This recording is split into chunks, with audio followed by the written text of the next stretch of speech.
Ang mabuting balita ng Panginoon ayon kay San Marcos. Noong panahong iyon, nakarating kay Haring Herodes ang balita tungkol kay Jesus, sapagkat bantog na ang pangalan nito.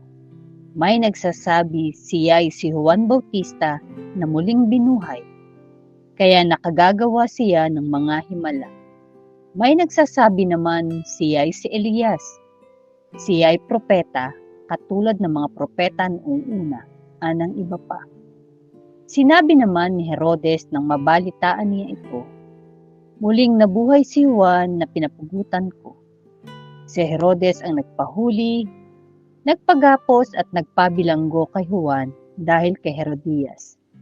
Ang babaeng ito'y asawa ni Felipe na kapatid ni Herodes. Ngunit kinakasama niya. Laging sinasabi sa kanya ni Juan, hindi matuwid na kunin ninyo ang asawa ng inyong kapatid. Kaya't si Herodias ay nagkimkim ng galit kay Juan.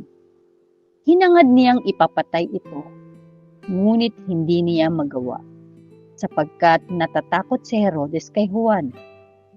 Alam niyang ito'y taong matuwid at banal, kaya't ipinagsanggalan niya. Gustong-gusto niyang makinig kay Juan, bagamat labis siyang nababagabag sa mga sinasabi nito.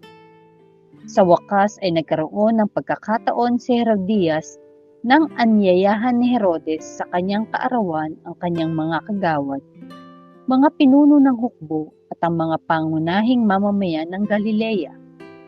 Pumasok ang anak na babae ni Herodes at nagsayaw. Labis na nasiyahan si Herodes at ang mga panauhin. Kaya't sinabi ng hari sa dalaga, hingin mo sa akin ang anumang ibig mo at ibibigay ko sa iyo. At naisumpa pa niyang ibibigay kahit ang kalahati ng kanyang kaharian, kung ito ang hihilingin.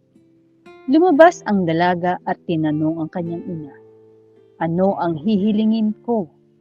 Ang ulo ni Juan Bautista, sagot ng ina. Dali-daling nagbalik ang dalaga sa kinaroroonan ng hari. Ang ibig ko po'y ibigay ninyo sa akin ngayon din sa isang pinggan ang ulo ni Juan Bautista.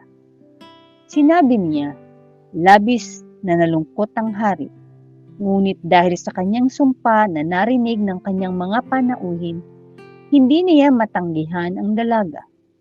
Kaagad niyang iniutos sa isang bantay na dalhin sa kanya ang ulo ni Juan. Sumunod ang bantay at pinugutan si Juan sa bilangguan. Inilagay ang ulo sa isang pinggan at ibinigay sa dalaga. Ibinigay naman iyon ng dalaga sa kanyang ina. Nang mabalitaan ito ng mga alagad ni Juan, kinuha nila ang kanyang bangkay at inilibing. Ang mabuting balita ng Panginoon.